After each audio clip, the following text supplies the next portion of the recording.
Ahora sube o centro, o IES Manuel Murguía, a súa ponencia é Grafitic, a nosa paisaxe lingüística, e as ponentes son Teresa Seara, Gabriela Prego, Luz Zas e Miguel Gómez, e van a ter unha representación de alumnado do centro, creo que máis virtual que presencial, pero todo é importante. Hemos venido a presentar la ponencia del Manuel Murguía. Hemos venido Teresa Seara, que es profesora de Lengua y Literatura Galega, Luz Zas y Gabriela Prego, que son profesoras de la Universidad de Santiago, del área de conocimiento de lingüística general, me parece. Y yo mismo, que soy el coordinador TICS del instituto, y es un proyecto que ha aunado el trabajo de los profesores de mi instituto con los de las profesoras de la universidad, que en realidad el proyecto ellas lo han diseñado y lo han elaborado prácticamente todo. Nosotros las hemos ayudado a realizarlo, digamos, pero las que lo han parido son las profesoras de la universidad, por supuesto. Y nada más, como ese proyecto que era sobre el paisaje lingüístico, vamos a empezar diciendo lo que es, porque yo cuando me hablaron de él no sabía en absoluto de qué trataba esto, y ahora ya sé un poco más después de haberlo hecho.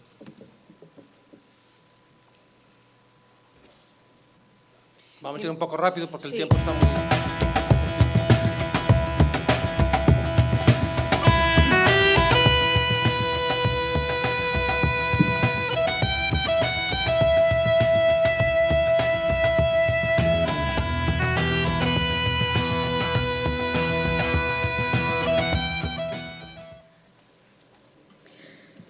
Cada vez que pisamos a rúa, entramos en contacto con varias linguas que nos interpelan, aínda sen sermos conscientes ou plenamente conscientes da súa presenza.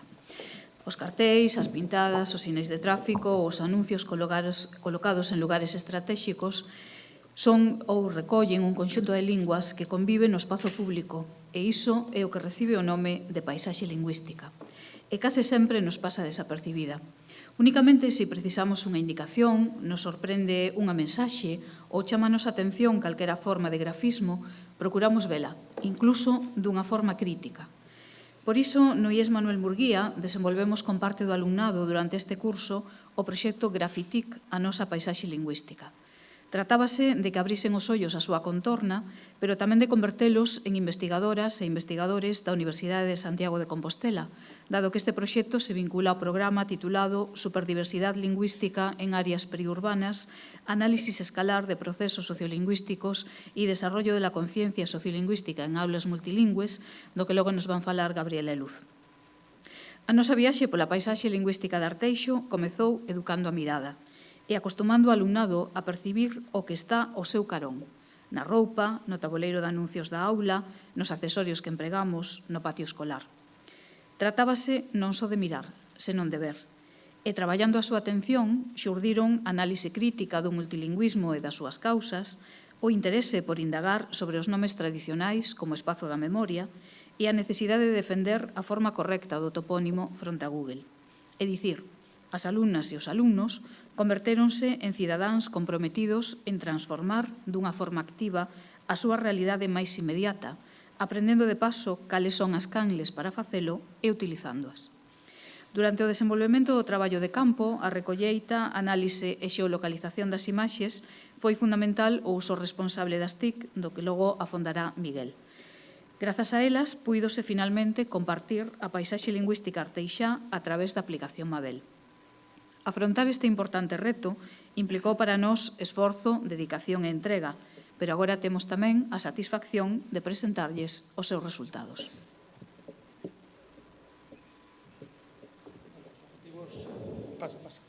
Los objetivos de este proyecto, sobre todo lo más novedoso, digamos, que tiene, porque la universidad y las enseñanzas medias están como en dos galaxias, a veces muy separadas, y hay muy pocos proyectos que junten ambas actividades.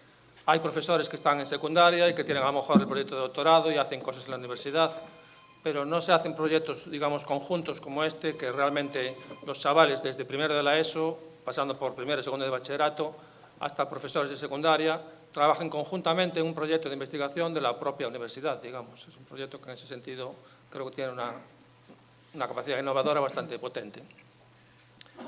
Bueno, los objetivos de cara a los alumnos pues han sido participar en un proyecto de investigación de verdad, porque los alumnos están acostumbrados muchas veces a hacer cosas de investigación de andar por casa, en cierto sentido.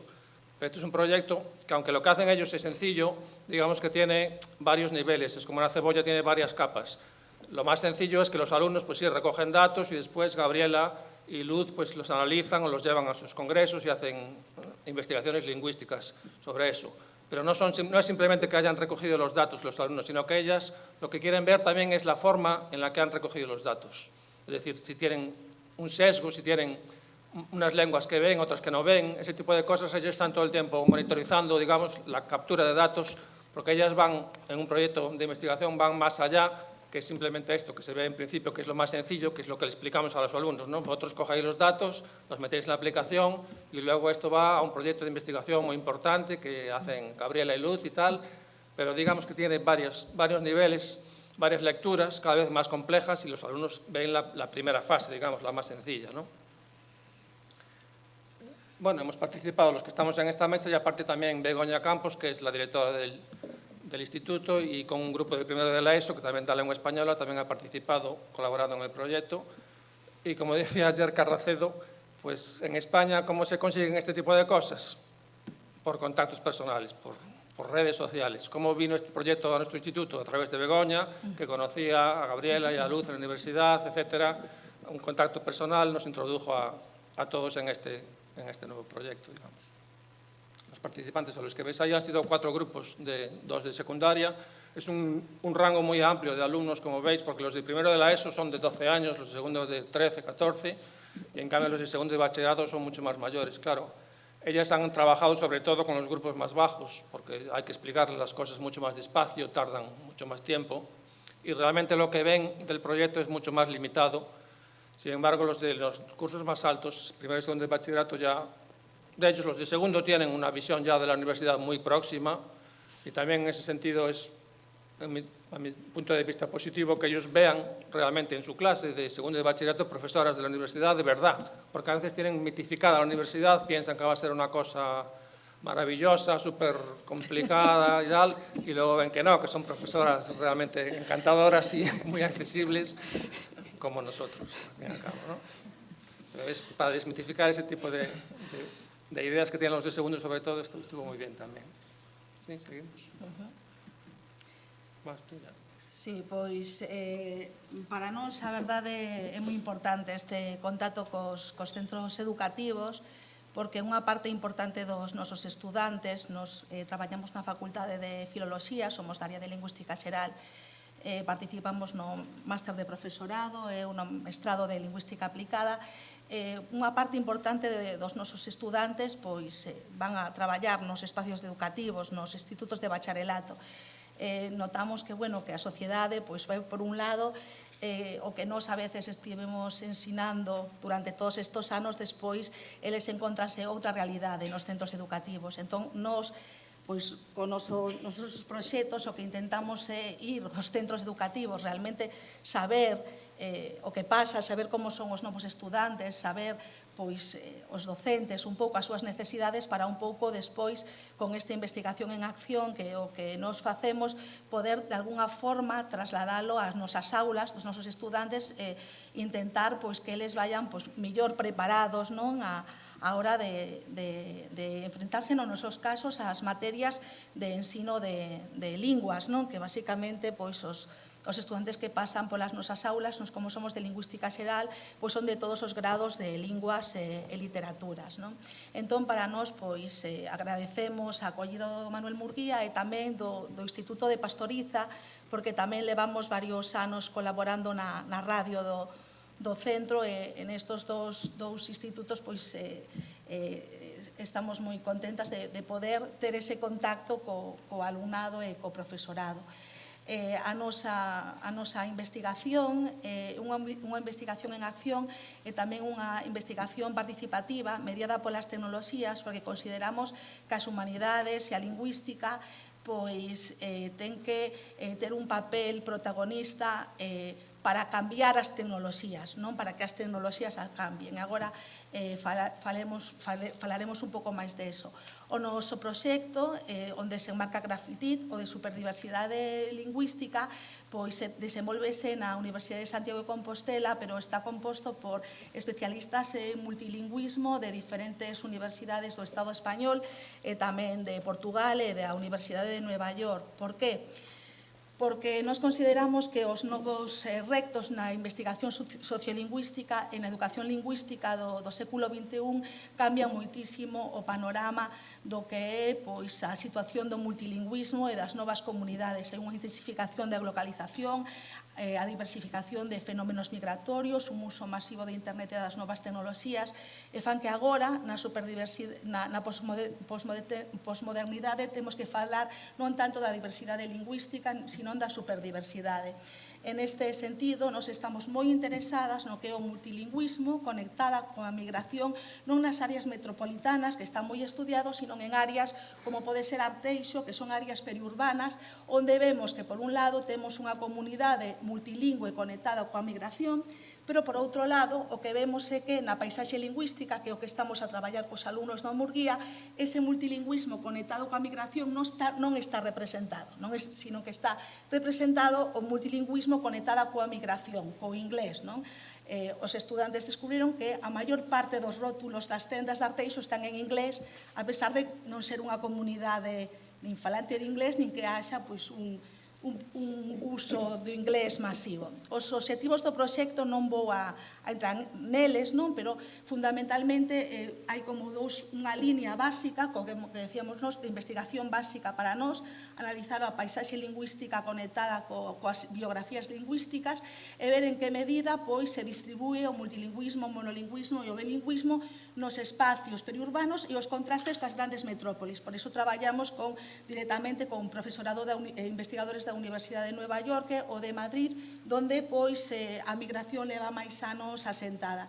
E despois temos unha liña aplicada. A liña aplicada é cos centros educativos, porque para nós é fundamental ver como percibe a mocidade, como perciben os adolescentes destos contextos multilingües estos cambios que hai. Porque no que vemos en comunidades como Arteixo, que a migración pois, leva menos tempo asentada, é que, aínda que se convive nun espacio multicultural, realmente cada comunidade vive na súa propia rede, e os espacios educativos é o punto de encontro onde teñen que interaccionar pois, esas diferentes linguas, esas diferentes comunidades. E, polo tanto, interesanos moito ver en que medida pois, este traballo pode servir pois, para abrir a diversidade lingüística non ideoloxías peyorativas, sino ideoloxías positivas, un pouco ver en que medida podemos traballar tamén dentro da lingua sobre a cohesión social, non? Entón, por eso o noso proxecto pois, intenta ligar o que chamamos as TIC, que xa todos sabedes o que é, coas TAC e as TEP. Por qué? Porque creemos que as tecnoloxías pois, teñen que servir tamén para a adquisición e a creación de coñecemento, que é o que son as TAC, pero tamén creemos que as tecnoloxías teñen que ser pois, elementos para empoderamento. Por iso, nos o que lles propuxemos facer é un proxecto de investigación-acción participativa, de forma que a través das tecnoloxías pois todos participen como actores sociales, protagonistas deste proceso, e a través del pois, creamos novos contidos, novos coñecementos que podemos compartir e, ademais, pois, os transformamos pois, en actores sociales pois, empoderados. É a ferramenta coa que traballamos, que a que temos no proxecto para a paisaxe lingüística, é Mabel, que é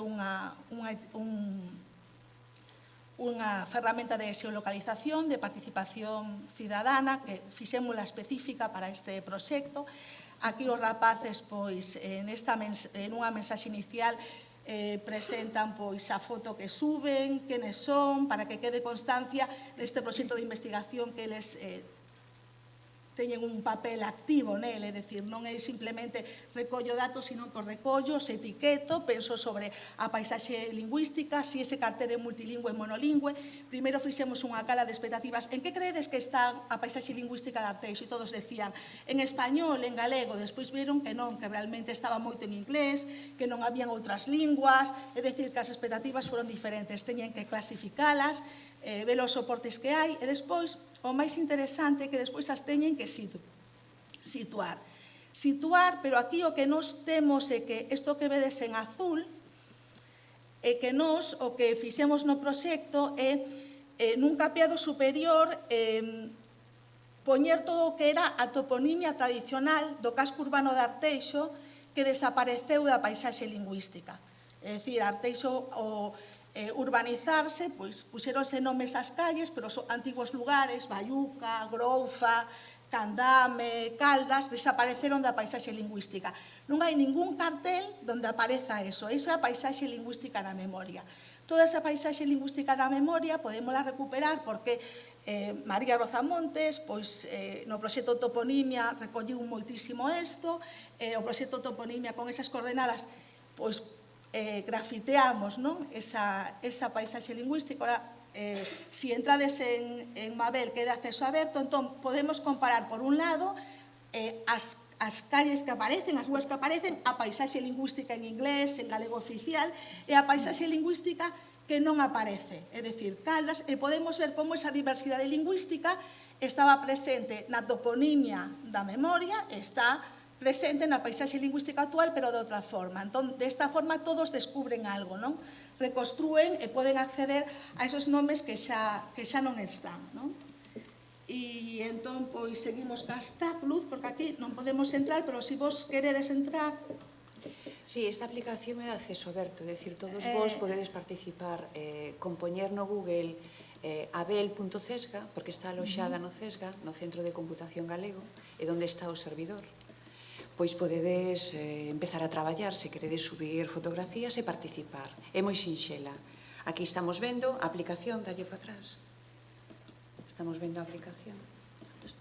Este é o acceso para temos un acceso para os investigadores máis complexo, pero este é un acceso para calquera persona que queira. Que vedes un cartel que está en inglés, por exemplo, un grafite, entón aquí podes escribir o vosso nome, non? Escoller a lingua ou as linguas na que está, o soporte na que está, e aquí podedes xeolocalizalo. Entón, tedes por un lado as rúas actuales, pero tamén podes decir, e como se chamaba isto antes?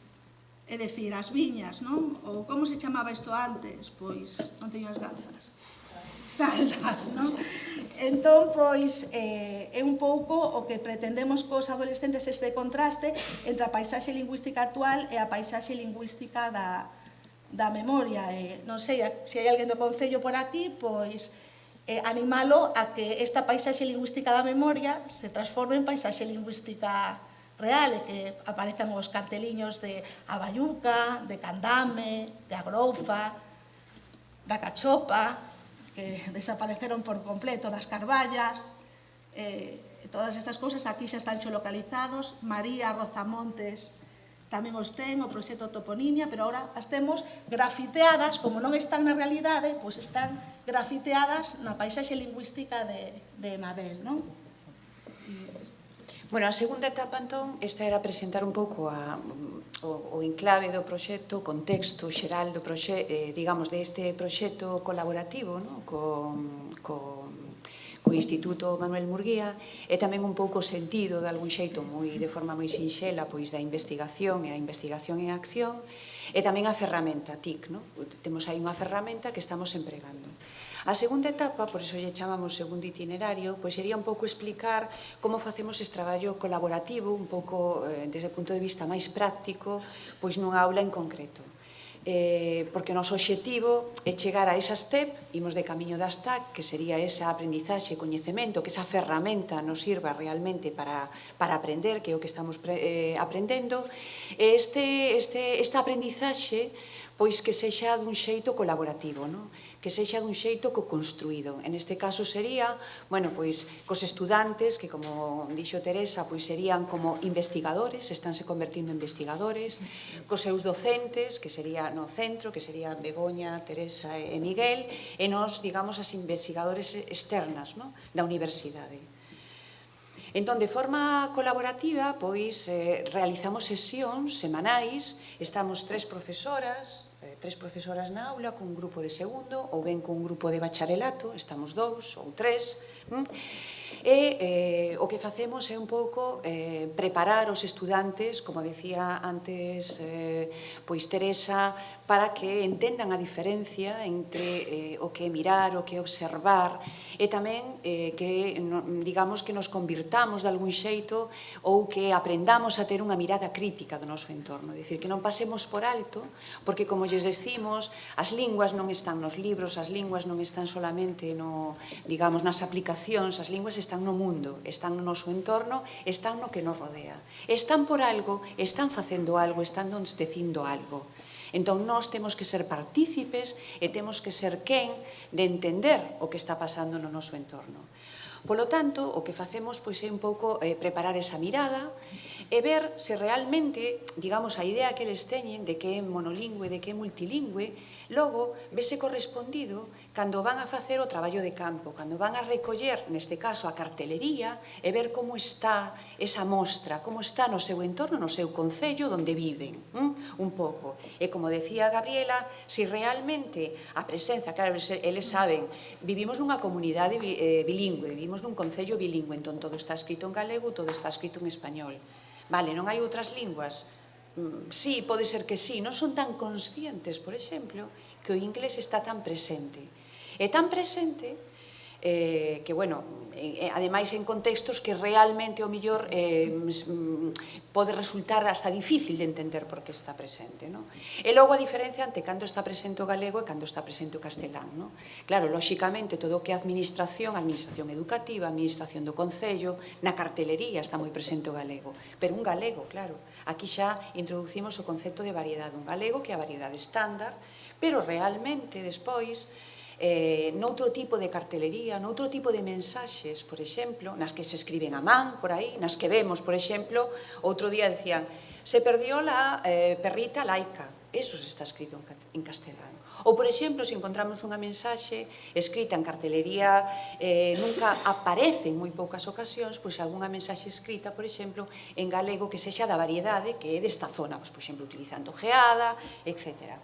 Bueno, pois un pouco vamos construindo esta mirada e o que sí intentamos é que haxa tamén pois un pouco a idea, o que decía antes Gabriela, que tamén vexan como se foi transformando ese espacio en pouco tempo, como esa toponimia foise transformando por efectos de a globalización, por efectos tamén, digamos, de non sei se eles din de modernidade, que lle resulta máis moderno, utilizan ese termo, isto é máis moderno, non? Entón, como vai desaparecendo tamén esa toponimia máis tradicional, que era unha toponimia galega, que utilizaba uns nomes, digamos, non sei se máis auténticos utilizar, pero que viñan un pouco do uso que se facía no pobo, por outros termos que, ao millor, son un pouco alleos. Por exemplo, hoxe estábamos comentando pois o nome das rúas que aparecen. O nome das rúas, vemos rúas, aparecen de persoas que realmente son descoñecidas completamente para os rapaces, en xeral. Bueno, con isto temos un blog simple que, ademais, quero mencionar aquí, que o blog facémolo, en certa forma, no blog entra en colaboración aquí o IES de Pastoriza, porque nós no IES de Pastoriza colaboramos na radio. Entón, imos facendo podcasts que imos metendo aquí tamén, non?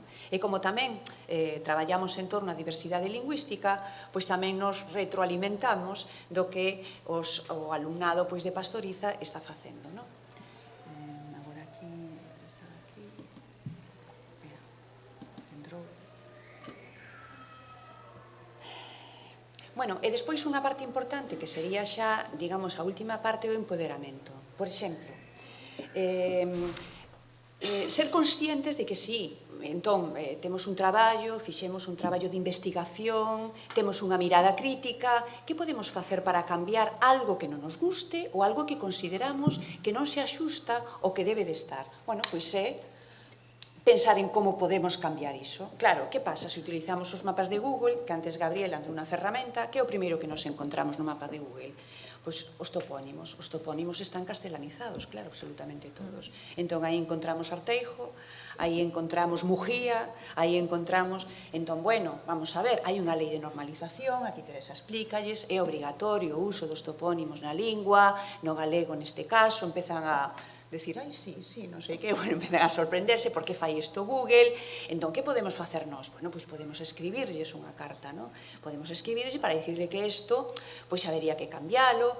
Entón, bueno, aí, pois, en primeiro lugar, co-construímos xuntos, sobre todo coa profesora Teresa Seara, unha carta formal para escribirlle ao alcalde, para que nos, digamos, para que nos apoien esta iniciativa, non? O alcalde amablemente, pois, recibiunos, entón, bueno, pois aí saímos na prensa, esos rapaces empoderounos moito, por que? Empoderounos, bueno, non solamente porque lles gusta que saia a foto, etcétera, que saia, bueno, porque o seu traballo, o traballo que están facendo, parece que ten certa importancia, que ten certa visibilidade. É dicir, entón, podemos cambiar as linguas a través da lingua. Isto parecenos que é un proceso importante. É dicir, as linguas sirven, antes Gabriela dixo, e todos aquí, menos Miguel, somos de linguas, de áreas de linguas, hai un discurso na sociedade que as linguas sirven para moi pouco, e creemos que as linguas sirven para cambiar fundamentalmente o mundo. Entón, creemos que son moi, moi importantes. Sí. Bueno, este proyecto tamén, outra característica que le veo muy interesante es que es muy integrador en el sentido horizontal y vertical, sobre todo vertical. Horizontal, como acaba de decir Luz, porque yo soy de matemáticas, de ciencias exactas, ciencias puras, ellas son todas de ciencias sociales, de filología, y hemos trabajado juntos muy a gusto todos. Y en sentido vertical, porque ya veis que aquí está gente desde muy pequeña, desde el primero de la ESO hasta profesores de universidad, dentro de la universidad siempre tiene más prestigio la investigación que la docencia. Pues aquí estamos en un proyecto de investigación unificando a alumnos de segundo de bachillerato, primero y segundo de la ESO, muy pequeños y más mayores. En cuanto a los grupos, sí, dale para adelante. Los grupos que se han hecho en primero y segundo de bachillerato, que eran los míos, eran alumnos de bachillerato y de ciencias, no de letras. Pero les ha gustado el proyecto. Hemos hecho grupos de 5 o 6 y cada uno ha cogido un tramo de calle. Se han cogido las calles más significativas, las que tienen más cartelería, más cosas, como es la avenida de Finisterre, la travesía de Arteixo y la avenida de los Bosques, que son las calles más grandes. Luego también la calle peatonal la han hecho los pequeños de segundo de la ESO, pero aún no han terminado todavía, estaban terminando últimamente estos días, porque nos ha pillado un poco el toro. No hemos terminado todavía el proyecto entero, pero estamos acabándolo. Y los de primero de la ESO con Begoña hicieron lo que es el propio instituto, cartelería y textos que hayan visto por los pasillos y por el exterior del instituto sin salir a la calle. Se han hecho grupos y cada grupo ha recogido las fotografías en su zona. Luego ha habido un poco de conflicto cuando dos zonas se solapaban para no poner la misma foto dos veces, porque hay grupos que llegan hasta el número 24 de la calle, entonces hay que elegir cuál foto se pone de las dos. Después de coger las fotografías, que son absolutamente de todo, imaginaros que hasta han cogido tapas de alcantarilla, todo lo que es textos en todos los sitios, en vehículos que tienen un movimiento, aunque luego se geolocaliza en un punto, el vehículo es un camión que tiene una publicidad y se mueve, ¿no? O camisetas, en las personas que ponen una camiseta que pone siempre en inglés, claro, siempre pone algo, etc. Todo tipo de fotografías textuales de cualquier cosa que se vea por la calle. Todo eso entra en el paisaje lingüístico. Y también les gustó, sobre todo a los mayores, se sentían muy importantes de trabajar contra el servidor del CESGA, porque Mabel está alojado en CESGA y suena muy bien, el Centro de Supercomputación de Galicia. Entonces, como subíamos por la mañana las fotografías, estaba muy lento y decían, pero profe, si esto es el CESGA, ¿cómo está tan lento? No sé qué y tal. Luego Gabriela llamó y dijeron que estaban volcando todos los datos de Meteo Galicia. Todos los chavales quedaban impresionados. Dijeron, uy, aquí estamos compitiendo contra todo el volcado enorme de datos de Meteo Galicia, que para hacer los pronósticos necesita un montón de computación, y CESGA actúa por cuotas, y entonces, bueno, por supuesto, Meteo Galicia tiene una prioridad 1 y nosotros teníamos prioridad 48, pero bueno, por eso iba tan lento. Pero al día siguiente se portaron. Por eso también iba tan lento, sí. Y entonces fueron subiendo las imágenes, fueron etiquetándolas. Todas estas etiquetas sirven después para capturar mapas concretos. O sea, si queremos ver solo gallego, capturamos el mapa con solo el etiquetado en gallego. Queremos ver monolingüe, solo monolingüe. Queremos ver multilingüe, solo multilingüe. Por eso se necesita etiquetar todo esto. Y después, luego, en clase, fuimos comprobando lo que eran las zonas de toponimia tradicional y viendo, comparando un poco el paisaje lingüístico actual, que tiene muy poco que ver, como han dicho las compañeras, con la toponimia tradicional. Solamente algún edificio queda, creo que hay un edificio Candame, que encontró algunos chavales, no sé si algún otro. Claro, ¿por qué un constructor que hace un edificio le pone Candame? Porque ha ido al notario, y el notario en el registro del solar, pondría el solar tal cual, linda con tal vecino, y pertenece al lugar tal, llamado Candame antiguamente, tal, ese tipo de cosas. La gente que va al notario y escritura las fincas, pues ahí sí les aparece la toponimia tradicional. Bueno, aquí son las distintas zonas que se han ido, y el paisaje actual comparándolo con el paisaje tradicional, de la toponimia tradicional. El centro, ¿no? Sí. Nuestro propio instituto también estaba en una zona que nadie sabía cómo se llamaba antiguamente, Os Terreos, también, y el mapa, digamos, global del Concello de Arteixo con todas las zonas de toponimia tradicional es ese que veis ahí. Y antes de terminar vamos a poner un par de audios de los alumnos. Queríamos saber que por qué se chama así a Esto tenda. fue una tienda que se llamaba La Mira, te lo Satélite. chamamos así porque é algo simbólico, algo, o sea, algo que representa unha persona moi importante na miña vida que xa non está, era diseñadora, entonces o seu nombre, antes de ser o seu nombre de pila e apellidos, pois era este, La Chatel. Entonces puxámoslo en función a ela. Realmente significa la gata, pero vai en relación a alguén moi querido. Bueno, gracias. Pero espera, perdón, preguntade, é un nome francés? Sí, é un nome francés. E por que ten ese nome francés?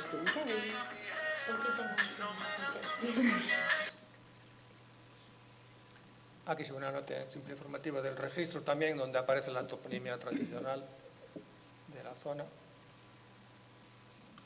Y aquí está el alcalde con la carta que le llevaron los alumnos para cambiar Arteijo. Esperemos que Google nos haga caso, porque a veces presumen de ser tan modernos las empresas tecnológicas estas y luego siguen todavía con la toponimia de la época de Franco. Pero bueno. Un vídeo de los alumnos de segundo de bachillerato muy cortito sobre lo que les ha parecido. Hola, soy un alumno de segundo de bachiller y pertenezco a un grupo que realizó una investigación sobre el paisaje lingüístico en una calle de Arteixo, en la avenida de Finisterre. Y nuestro trabajo era sacar unas fotos a todas las letras, a todas las palabras que veíamos por la calle. Y nos hemos encontrado que la diversidad lingüística en Arteixo es bastante alta, aunque no nos fijemos día a día. Este trabajo nos ha resultado interesante y no nos importaría repetirlo en un futuro. Bueno, hemos disfrutado mucho haciendo este trabajo propuesto por la Universidad de Santiago de Compostela. Hemos hecho un montón de fotos sobre las calles y pintadas, carteles y todo de nuestro pueblo. Lo hemos pasado genial, hemos pasado un buen rato y tiene una finalidad didáctica bastante interesante. Bueno, sí, la verdad es que las fotos subidas fueron fáciles de subir, estuvo todo bastante currado, la Universidad de Compostela tuvo una buena idea, estuvo chulo. ¿Qué puedo decir sobre el trabajo del paisaje lingüístico? Sacamos fotos a todo lo que veíamos, escogimos el mejor día posible, porque por poco nos mata un tornado, nuestro fotógrafo casi pierde la cámara. Divertido fue. Lo fue, pero no hay mucho que decir.